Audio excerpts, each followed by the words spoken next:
స్పష్టంగా సూటిగా మాట్లాడే దేవుడు మన దేవుడు.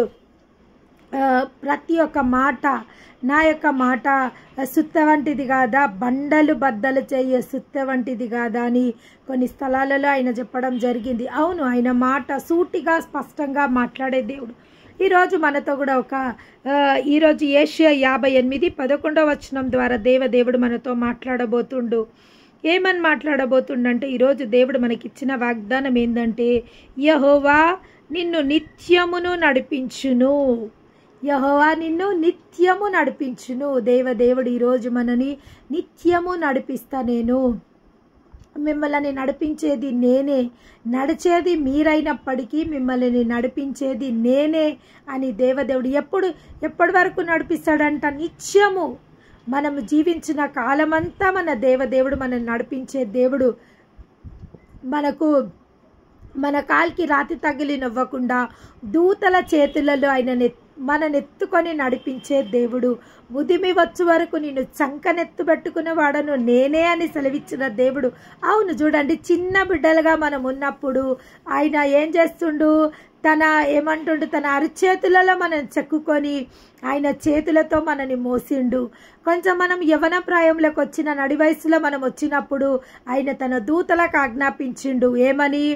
నా బిడ్డలని మీ యొక్క చేతులలో ఎత్తుకొని మోయండి అని.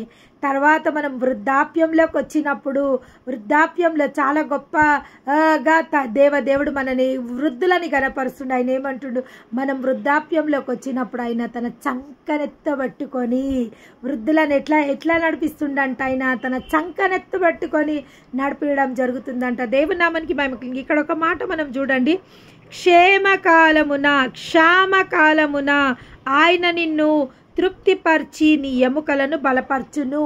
రోజు మనం దీని గురించి మనం ప్రార్థన చేస్తాం. క్షేమకాలం వేరు, క్షామకాలం వేరు. ఇక్కడ ఏమని రాయబడింది? క్షామకాలమున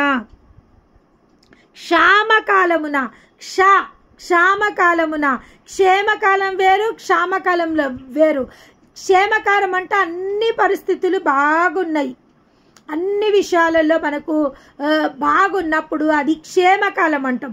క్షామకాలము అంటే విపత్తి, కరువు, కాటకము ఏమి లేని స్థితి అన్నమాట. చాలా ఏమంటారంటే కరువు చేత చాలా అల్లకల్లోలమైన పరిస్థితి క్షామకాలంలో దేవుడు ఏమంటుండు? క్షామకాలమున ఆయన నిన్ను తృప్తిపరచును. లోకమంతా కరువు చేత, ఖడ్గంల చేత, లోకమంతా విపత్తుల చేత, మొన్న రోజు మనం చూసినాము, భయంకరమైన ఆ తుఫాన్ వల్ల అనేకులు తమ గృహాలు కోల్పోయినరు, వాళ్ళ వస్తు వాహనాలు కోల్పోయినరు. ఎంతోమంది బిడ్డలైతే వాళ్ళ ప్రాణాలు కూడా కోల్పోయినరు. అంటే ఆ యొక్క ప్రాంతం స్థితి ఎట్లుంది? క్షామకాలము. అక్కడ ఎటు చూసినా విపత్తే, ఎటు చూసినా కరువే, ఎటు చూసినా ప్రళయమే. కానీ అటువంటి స్థితిలో కూడా దేవుడు ఏమంటుండంటే, అటువంటి స్థితిలో కూడా, క్షామకరమైన స్థితిలో కూడా ఆయన ఏం చేస్తాడంట? నిన్ను తృప్తిపరుస్తాడంట. తృప్తిపరిచే గొప్ప దేవుడు. ఈరోజు ఎంతమంది బిడ్డలైతే నా జీవితంలో తృప్తి లేదు, ఏ విషయము నన్ను సంతోషపరచలేకపోతుంది, ఏ విషయంలో నేను తృప్తి కలిగి జీవించలేకపోతున్నా, నేను కష్టపడుతున్నా, నా యొక్క కష్టార్జితము నన్ను తృప్తిపరచలేకపోతుంది, లేదా నాకు కలిసి వస్తుంది, నా దగ్గర సమృద్ధిగా ధనం ఉంది, అయినప్పటికీ అది నన్ను తృప్తిపరచలేకపోతుంది. నేను ఆరోగ్యవంతురాలనే, నాకు ఏ రోగం లేదు, ఏ జబ్బు లేదు, నా దేహంలో ఏ బాధ లేదు, అయినా నా ఆరోగ్యం నన్ను తృప్తిపరచలేకపోతుంది, నా ధనము నన్ను తృప్తిపరచలేకపోతుంది, నా యొక్క చదువు నన్ను తృప్తిపరచలేకపోతుంది, నా యొక్క ఉద్యోగము నన్ను తృప్తిపరచలేకపోతుంది. నేను దేన్ని బట్టి తృప్తిపరచబడలేకపోతున్నా? నా హృదయంలో ఆందోళన, నా హృదయంలో కలవరపాటు, నా హృదయంలో భయము, నా హృదయంలో వేదన. ఎవరెవరైతే ఈరోజు ఈ స్థితి గుండా గుండా వెళ్తుండ్రో దేవుడు వాళ్ళందరితో మాట్లాడుతుండు. క్షేమకరమైన స్థితిలో ఆయన నిన్ను తృప్తిపరచబోతుండు. అవును, తృప్తి లేని జీవితానికి ఆయన తృప్తి కలగజేయబోతుండు. ఏదున్నా తృప్తి లేదు నీ జీవితంలో, ఆయన తృప్తిని అనుగ్రహించబోతుండు. ఎందుకంటే ఆయన యెహోవా షలోమ్, సమాధానకర్తకు దేవుడు. ఎప్పుడైతే దేవుని సమాధానము నీ హృదయంలోకి వస్తుందో, ఆయన సమాధానము నిన్ను ఏలడానికి ఆయన సమాధానము, నీ తలంపులకు ఆయన యొక్క సమాధానము మన తలంపులకు కావలి ఉంటుందో, ఆ యొక్క సమాధానకరమైన స్థితి దేవుని దగ్గర మనం దేవుని ద్వారానే మనం పొందుకోగలుగుతాము. ఏది ఇయ్యని సంతోషము, ఏది ఇయ్యని సమాధానము దేవుని నుంచి మనము పొందుకోగలుగుతాము. ఇంకా ఆయన ఏమంటుండంటే నీ ఎముకలను బలపరచును. అవును, మనము రోజు మనం చదువుకుంటూనే ఉన్నాము, మత్సరం ఎముకలకు కుళ్ళు. ఎప్పుడైతే మన మనోవేదనతోని, దుఃఖంతోని, నిట్టూర్పులు విడుచుకుంటా, ఏ సంతోషం లేకుండా, ఏ సమాధానం లేకుండా మనం జీవిస్తామో అప్పుడు మన ఎముకలు ఏమైపోతాయంట, బలహీనంగా మార్చబడతాయి. చాలా మందికి కంప్లైంట్స్, మా కాళ్ళ నొప్పులు, మా చేతుల నొప్పులు, మా ఎముకలన్నీ నొస్తున్నాయి. మనం మామూలుగా డాక్టర్ దగ్గరికి పోతే మనకి ఎముకలు నొస్తున్నాయి అంటే డాక్టర్ ఏమంటాడు, అమ్మ కాల్షియం టాబ్లెట్స్ వాడండి, మల్టీవిటమిన్ టాబ్లెట్స్ వాడండి అని చెప్పడం జరుగుతుంది. కానీ ఇక్కడ వాక్యంలో ఏమని చెప్తుండంటే మన ఎముకలు బలహీనంగా అయిపోతాయి. ఎప్పుడు మన ఎముకలు బలహీనం, చాలామంది ఈ ఎక్స్పీరియన్స్ గుండా చాలామంది వెళ్ళిండ్రు. మనం ఏదైనా మనోవేదనతో ఉన్నా, ఏదైనా దుఃఖంతో ఉన్నా, ఏదైనా మన జీవితంలో ఏదైనా జరగరాంది జరుగుతున్నప్పుడు, మనకి ఏదైనా కావాల్సింది మనం పొందుకోలేకపోతున్నప్పుడు మన దేహము బలీనంగా మార్చబడుతుంది. ఏ పని చేయాలన్నా మనకి ఇష్టం అనిపించదు, ఏ ఆహారం తినాలన్నా మనకి ఇష్టం అనిపించదు, ఎక్కడికి వెళ్ళాలన్నా మనకి ఇష్టం అనిపించదు. ఏది మనని సంతోష పెట్టలేదు, ఏది మనకు సమాధానం అనుగ్రహించలేదు. కానీ దేవుడు ఏమంటుండంటే నీ క్షామకరమైన స్థితిలో కూడా నేను నిన్ను తృప్తిపరచడానికి సిద్ధంగా ఉన్న తల్లి. ఈరోజు నీ దగ్గర ఏమున్నా ఏమి లేకపోయినా నువ్వు నన్ను ఆశ్రయించినట్టయితే నేను నిన్ను తృప్తిపరచబోతున్నా. దేవుని నామానికి మహిమ కలుగును గాక. అవును, నేను నిన్ను తృప్తిపరచబోతున్నా. నీ యొక్క దీన స్థితిని నేను ఉన్నత స్థితిగా ఉంచబోతున్నా. దేనికి నువ్వు కలవరపడాల్సిన అవసరం లేదు, దేనికి నువ్వు చింతించాల్సిన అవసరం లేదు. నీ చింత యావత్తు నువ్వు ఒక్కటే నువ్వు చేయాల్సింది. నీ చింత యావత్తు దేవుని పైన మోపినప్పుడు ఆయన నీ ఉద్దేశాలను సఫలపరచడానికి సిద్ధమైన దేవుని నామానికి మహిమ కలుగునుగా. ఆయన ఏం చేస్తాడంట, మన ఎముకలని ఆయన బలపరుస్తాడంట. ఈరోజు ఎవరెవరైతే బలహీనంగా ఉన్నామో, మేము అసలు మా దేహంలో బలం అనేది లేకుండా అయిపోయింది. చాలా మంది చెప్పడం జరుగుతుంది, నా కాళ్ళు లాగుతున్నాయి అమ్మా, చేతులు చిన్న పిల్లలు కూడా మా కాళ్ళు లాగుతున్నాయి, మా చేతులు లాగుతున్నాయి, మా యొక్క బాడీ అంతా పెయిన్స్. ఎందుకు ఆ బాడీ పెయిన్స్ అంటే, ఎప్పుడైతే చిన్న బిడ్డలు కూడా చెప్తున్నారు, అవును మా బాడీ అంతా పెయిన్స్, మాకు బ్యాక్ పెయిన్. ఏం బ్యాక్ పెయిన్? చిన్న పిల్లలు వాళ్ళు యవ్వనులు అయినా మాకు బ్యాక్ పెయిన్స్, మాకు మోకాళ్ళ నొప్పులు, మాకు ఏంది ఇదంతా కారణం ఏంది? ఆ యొక్క దేవుడు మన ఎముకలకు సత్తువనిచ్చేది ఆ దేవుడు, మన ఎముకలని బలపరిచేది ఆ దేవుడు. ఎప్పుడైతే ఆ దేవుని మనం ఆశ్రయించగలుగుతామో, ఆ దేవుని యందు మనం ఉల్లసించగలుగుతామో, దేవుని యందు ముఖ్యంగా ఆనందించడం వల్ల, యందు ఆనందించడం వల్ల నువ్వు బలం పొందుకుంటావనే వాక్యాన్ని మనం వినడం జరిగింది. అవును, దేవుని యందు ఎప్పుడైతే మనం ఆనందించడానికి నేర్చుకుంటామో, మన కలిమిలో కానీ, మన లేమిలో కానీ, మన దరిద్రతలో కానీ, ఎందులున్నా మనము ఎప్పుడైతే మన దేవుని యందు మనం సంతోషించడం నేర్చుకుంటామో, దేవుని యందు మనం ఉల్లసించడం ఎప్పుడైతే నేర్చుకుంటామో, మనము నూతన బలముని పొందుకుంటాము, నూతన వాత్సల్యతను మనం పొందుకుంటాము, నూతన కృపని మనం పొందుకుంటాం. మనం చేయాల్సింది ఏమీ లేదు, ఆ దేవుని హత్తుకోవడం, ఆ దేవుని పైన మనం ఆధారపడము, ఆ దేవుని మనం ఆశ్రయించడము, అంతే. మనం చేయాల్సింది ఏమీ లేదు. ఆయన ఏమంటుండు, వేలాది నదులంతా విస్తార తైలం నాకు అవసరం లేదమ్మా, ఏడాది పొట్టేళ్ళు నాకు అవసరం లేదు, ఏడాది దూడలు నాకు అవసరం లేదు. నాకు కావాల్సింది ఒక్కటే నాకు కావాల్సింది. ఏది నన్ను తృప్తిపరచలేవు, ఏది నన్ను సంతృష్టిపరచలేదు. నీవు నా చెంతకు వచ్చినప్పుడు, ఎప్పుడైతే నువ్వు నా పైన ఆధారపడి జీవిస్తావో, ఎప్పుడైతే నువ్వు నన్ను హత్తుకొని జీవిస్తావో, ఎప్పుడైతే నీ పెదవుల ఆదాయం చేత నన్ను తృప్తిపరుస్తావో, మన పెదవుల ఆదాయం చేత ఎప్పుడైతే ఆయనని స్తుతిస్తాము, ఆయనని గణపరుస్తాము, ఆయనని పాటల ద్వారా గణపరుస్తాము, స్తుతుల ద్వారా గణపరుస్తాము, వాక్కు ద్వారా, వాక్యం ద్వారా గణపరుస్తాము, ఆయన సంతుష్టి కలిగిన దేవుడు. సంతుష్టి సహితమైన ప్రార్థన, సంతుష్టి సహితమైన ప్రార్థన ఆ యొక్క రోగిని స్వస్థపరచును. ఎప్పుడైతే మనము విశ్వాసంతో మనం ప్రార్థన చేస్తామో, మనం ఎప్పుడైతే నమ్మకత్వంతో మనం ప్రార్థన చేస్తామో, మనకు ఆరోగ్యము కలుగుతుంది, మన ఎముకలకు బలము కలుగుతుంది, నూతన సత్తువ, నూతన బలమును చేత మనం తృప్తిపరచబడతాం. చాలా మంది అంటారు నడుముకు బలము, సున్నుండలు తింటే నడుములకు బలము. అవును, ఒక లడ్డూలోనే అంత పవర్ ఉంటే చాలా మంది చెప్పడం జరుగుతుంది, బాలెంతలకు ఇది పెట్టండి ఇది మంచిది, లేదా యవ్వనులకు ఇది పెట్టండి ఇది మంచిది. బెల్లం తినడం వల్ల బలము, పల్లీలు తినడం వల్ల బలము. తిండి పదార్థాలే మనకు బలం అనుగ్రహిస్తే, సర్వశక్తుని నీడన మనము విశ్రమిస్తే, సర్వశక్తిని మనం ఆశ్రయిస్తే, సర్వశక్తిని చెంతకు మనం వస్తే, ఇంకా మనం ఎంత బలం పొందుకోగలుగుతాము, ఇంకా మనం ఎంత ధైర్యం పొందుకోగలుగుతాము, ఇంకా మనము ఎంతగా మనము తృప్తిపరచబడగలుగుతామో. దేవుని నామానికి మహిమ కలుగ. ఈ 58వ అధ్యాయము బహుబలమైన అధ్యాయము. ఎందుకంటే ఇది ఏ విధమైన ఉపవాసము, దేవునికి ఇష్టమైన ఉపవాసం గురించి దీంట్లో 58 ఏషియా 58వ అధ్యాయంలో రాయబడ్డది. దేవునికి ఇష్టమైన ఉపవాసము, దేవుడు ఏర్పరచుకున్న ఉపవాసము, 2 ఉపవాసాల గురించి ఈ అధ్యాయంలో రాయబడింది. ఏ విధంగా దేవునికి మనం అనుకూలంగా జీవించగలుగుతాము, ఏ విధంగా దేవుని హత్తుకొని మనం జీవించగలుగుతాం, ఏది చేస్తే ఆయనకి ఇష్టమో, ఇందులో అన్ని రాయబడి ఉన్నాయి. దేవుని నామానికి మహిమ కలుగును గాక.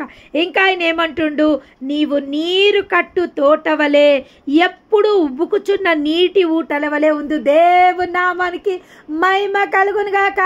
ఎప్పుడు నీరు కట్టిన, నిజంగా చూడండి, నీరు కట్టి మనం ఏం చేస్తాం, ఒక చెట్టు పెట్టినామంటే దానికి చుట్టూ పాదు దొవ్వి దాని నిండా నీళ్లు నింపుతాం. ఎందుకంటే ఆ యొక్క నీటిని ఆ చెట్టు అంతా పీల్చుకొని దాన్ని సారం పొందుకొని బలం తెచ్చుకొని అది ఫలించి విస్తరించి అభివృద్ధి పొందాలని. ఇక్కడ దేవుడు ఏమంటుండంటే, నీవు నీరు కట్టు తోట వలెను, నువ్వు నీరు కట్టే తోట వల్ల ఉండాలా అంటే నువ్వు ఎప్పుడు ఫలించాలన్నదే, మనం ఎప్పుడు ఫలించాలన్నదే మన దేవుని యొక్క ఉద్దేశమును చిత్తమయ్యింది. ఇంకా ఏమంటుండు, ఎప్పుడును ఉబ్బుకుచుండు నీటి ఊటల వలె ఉండాలా. దేవుని నామానికి మహిమ. దేవుడు చూడండి ఎంత గొప్ప తండ్రి, మన తండ్రి. ఎప్పుడు మనం నిండుగా ఉండాలా. చాలా మంది అంటారు, అమ్మా ఎంత నిండుగా ఉన్నావు తల్లి నువ్వు అని.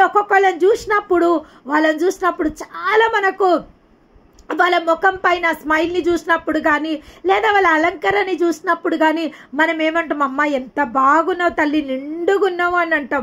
కానీ మన దేవుడు ఎప్పుడు మనం ఎండిన స్థితిలో ఉండడం మన దేవుని చిత్తం కాదు. తండ్రి ఎప్పుడు తన పిల్లలు బాగుండాలా, క్షేమకరమైన స్థితిలో ఉండాలా, వాళ్ళు దీవింపబడాలా, వాళ్ళు ఉన్నత స్థితిలో ఉండాలని ఒక తల్లి ఒక తండ్రి పిల్లల గురించి ఏ విధంగా ఆశ కలిగి ఉంటారో మన దేవుడు అంటుండు, మీరు ఎప్పుడు ఉబ్బుకుచుండు నీటి ఊటల వలె, ఎప్పుడు మీరు ప్రవహిస్తూనే ఉండాలా, మీరు ఫలిస్తూనే ఉండాలా, మీరు విస్తరిస్తూనే ఉండాలా, మీరు దీవింపబడుతూనే ఉండాలా అని దేవుడు ఇక్కడ చెప్పడం జరుగుతుంది. ఎప్పుడు ఉబ్బుకుచుండు నీటి ఊటల వలె ఉందురు. పూర్వకాలం నుండి పాడైపోయిన స్థలములు మీరు నీ జనులు కట్టెదరు. అనేక తరముల క్రింద పాడైపోయిన పునాదులని నీవు మరలా కట్టెదవు. దేవుడు నిన్ను ఎన్నుకున్న ఉద్దేశము, నిన్ను ఏర్పరచుకున్న ఉద్దేశం ఏందంటే తల్లి, పాడైపోయిన స్థలంలను నువ్వు కట్టబోతున్నావు. నిర్జీనంగా ఉన్న జీవితాలలోకి నువ్వు జీవాన్ని దయచేయబోతున్నావు. ఈరోజు నీ స్థితి ఎండిన స్థితిగా ఉందా? నేనేం చేయగలుగుతా ప్రభువా?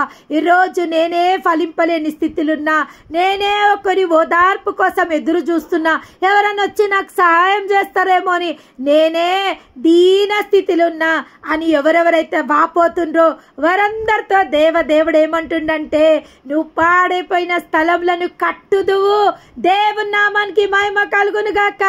అవును, నువ్వు ఎక్కడుంటే అక్కడ దేవుడు నిన్ను ఫలింపజేయబోతుండు. నువ్వు ఎక్కడుంటే అక్కడ దేవుడు నిన్ను విస్తరింపజేయబోతుండు. ఎందుకంటే తల్లి, నువ్వు దీవెనలకు పాత్రురాలువు. ఆశీర్వదింపబడడానికే దేవుడు నిన్ను ఎన్నుకొని ఏర్పరచుకుండు. నువ్వు ఏ స్థలంలో ఉన్నా ఆ స్థలంలో దీవెన, నువ్వు ఏ గృహంలో ఉంటే ఆ గృహంలో దీవెన. నువ్వు ఒకవేళ అడవిలో ఉన్నావా, గుడిసెలో ఉన్నావా, అది ఉండలేని స్థితిలో నువ్వు ఉన్నావా, ఆ స్థలంకి దీవెనకరంగా ఉండడానికే నిన్న ఆ స్థలంకి పంపించిండు తల్లి.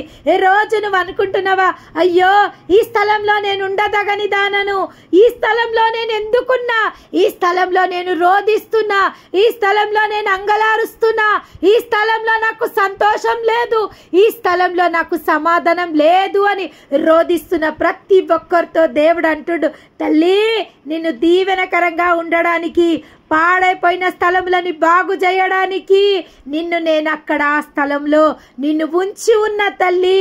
నా ఉద్దేశాలు, నా ప్రణాళికలు నీ తలంపుల కంటే, నీ ఆలోచనల కంటే నా ఆలోచనలు, నీ తలంపుల కంటే నా తలంపులు ఎంతో గొప్పవి అని దేవుడు ఈరోజు మనతో మాట్లాడుతుండు.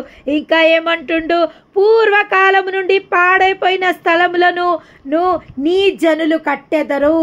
అవును, నీ జనులైన నీ యొక్క జనులు పాడైపోయిన స్థలములు కట్టెదరు.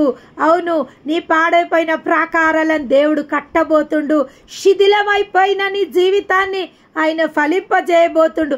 నీరు కట్టు ఉబుకుచున్న నీటి ఊటల వలె నీ యొక్క జీవితాన్ని ఆయన చేయబోతుండు. స్టాగ్నెంట్ వాటర్గా కాదు, ప్రవాహ జలముల వలె, ఒక గుంటగా, ఒక కుంటల కొన్ని నీళ్లున్నట్టు కాదు నీ జీవితం. ప్రవాహ జలముల వలె ఎప్పుడు ఉబ్బుకుచుండు, నీటి ఊటల వలె. దేవుడు చూడండి, గొప్ప దేవుడు. ఎప్పుడు మనము ఒక ఊటలాగా ప్రవహించుతూనే ఉండాలా, మనము పారుతున్న సెలయేరులాగా ఉండాలా. మనము నిర్జీన స్థితిలో ఉండొద్దు, ఫలింపజేయబడు స్థితిలో ఉండాలని దేవుని యొక్క హృదయ వాంఛ ఉంది. దేవుని నామానికి మహిమ కలుగునుగాక. ఇంకా ఏమంటుండైనా అనే విరగబడిన దానిని బాగు చేయువాడవనియు, దేశంలో నివసించినట్టు త్రోవలను సిద్ధపరచువాడవనియు నీకు పేరు పెట్టబడును. దేవుని నామానికి మహిమ కలుగును గాక. పాడైపోయిన త్రోవలను బాగు చేయువాడవు అని దేవుడు ఈరోజు కొత్త నామాలతో నిన్ను సంబోధిస్తుండు. ఎప్పుడు మాట్లాడని రీతిగా దేవుడు ఈరోజు మాట్లాడుతుండు. నీ జీవితం యొక్క ఉద్దేశం ఏమయ్యిందో, నీ జీవితం యొక్క ప్రణాళిక ఏమయ్యిందో ఈరోజు అనుకుంటున్నావా?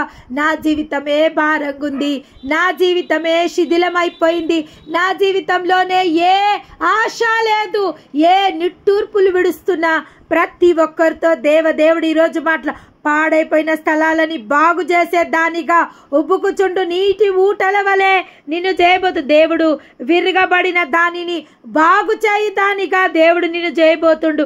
దేశంలో నివసించినట్లు త్రోవలని సిద్ధపరచు దానవని నీకు పేరు పెట్టబడును. అవును, ప్రతి ఒక్కరి త్రోవలని నువ్వు సిద్ధపరచబోతురు అంట. తల్లి, ఈరోజు నీ భర్త త్రోవలని నీ ప్రార్థన వల్ల నువ్వు సిద్ధపరచబోతున్నావు. నీ పిల్లల త్రోవలని నీ యొక్క భక్తి వల్ల నువ్వు సిద్ధపరచబోతున్నావు. నీ కుటుంబ సభ్యుల త్రోవలని నీ యొక్క భక్తి వల్ల, నీ యొక్క దేవునితో నీకున్న సహవాసం వల్ల నువ్వు వాళ్ళ త్రోవలని సిద్ధపరచబోతున్నావు. దేవుని నామానికి మహిమ కలుగును గాక. నీ జీవితమే మార్చుకోవడం కాదు, ఈరోజు నా జీవితమే దుర్బలంగా ఉంది, నాకే ఎవరైనా సహాయం చేస్తే బాగుండు అనుకుంటున్నావా? అనేకులని త్రోవలను సిద్ధపరిచే దానవని దేవుడు నీకు పేరు పెట్టబోతుండు. ఆయన నామానికే మహిమ కలుగు. ఈరోజు నాకే దిక్కు దశ లేకుంటున్నా, నాకే అసలు ఏ త్రోవల పోవాలో నాకే తెలియకుంటున్నా, ఏ త్రోవ దేవుడు నాకు సిద్ధపరిచిండో నాకే తెలియలేని స్థితిలలో నేనున్నాను వాపోతున్న ప్రతి ఒక్కరితో దేవుడు ఏమంటుండంటే, అనేకులకు నువ్వు త్రోవలని సిద్ధపరచబోతున్నావు. దారి తప్పిన వారికి మార్గాన్ని సిద్ధపరచబోతున్నావు. అనేకులని నువ్వే ఆదుకోబోతున్నావు. ఈరోజు ఆదరణ లేక గాలి వాన చేత కొట్టబడిన దానా, నీలాజనములతో నీ పునాదులను, నీలములతో నీ కోట గుమ్మములను, ముత్యముల ప్రశస్తమైన రత్నములతో ముత్యములతో నీ కోట గుమ్మలను నేను కట్టబోతున్నాను. దేవుడు ఈరోజు మనందరినీ దీవిస్తున్నందుకు ఆయన నామానికి మహిమ కలుగునుగాక. నా విశ్రాంతి దినమును వ్యాపారము చేయకుండాను నాకు ప్రతిష్ఠితమైన దినమని నువ్వు ఊరుకుండిన ఎడల, విశ్రాంతి దినము మనోహరమును యెహోవా ప్రతిష్ఠిత దినము ఘనమైనదనియు అనుకొని దాన్ని ఘనంగా ఆచరించిన ఎడల, నీకిష్టమైన పనులు చేయక వ్యాపారములు చేయకను లోకవార్తలు చెప్పుకొనక ఉండిన ఎడల నీవు యెహోవా యందు ఆనందించెదవు. దేశం యొక్క ఉన్నత స్థలముల మీద నేను నిన్ను ఎక్కించెదను. దేశం యొక్క ఉన్నత స్థలం మీదకి నేను నిన్ను ఎక్కించబోతున్నా. ఈరోజు అసలు నీ పేరు ఎవరికి తెలియదా? అసలు నీ కుటుంబంలోనే నీకు అసలు ఘనత లేకుంటున్నావా? అసలు నీ కుటుంబంలోనే ఎన్నిక లేని దానిలాగున్నావా? దేశం యొక్క ఉన్నత స్థలములలో దేవుడు నీ పేరును ఎక్కిస్తా అంటుండు. దేవుని నామానికి మహిమ కలుగునుగాక. దేశం యొక్క ఉన్నత స్థలములలో నీ పేరుని నేను ఎక్కించబోతున్నా అని దేవుడు ఈరోజు సెలవివ్వడం జరుగుతుంది. ఇంకా ఏమంటుండు, నీ తండ్రి అయిన యాకోబు స్వాస్థము నీ అనుభవంలో నుంచదను. యెహోవా సెలవిచ్చిన వాక్కు ఇదే. ఎవరు సెలవిస్తున్నంట ఇవన్నీ? ఒక ప్రవర్తన, ఒక సేవకుడా? లేదు, ఇది యెహోవా వాక్కు. నీ తండ్రి యొక్క మాటలు ఇవన్నీ తన బిడ్డలైన మనకు ఈ విధంగా దేవుడు మనని సమకూర్చాలని ఆయన చిత్తం అయ్యింది, ఆయన ఉద్దేశం అయ్యింది. ఈ విధంగా మనని దీవించాలని, ఈ విధంగా మనని క్షేమకరమైన స్థితి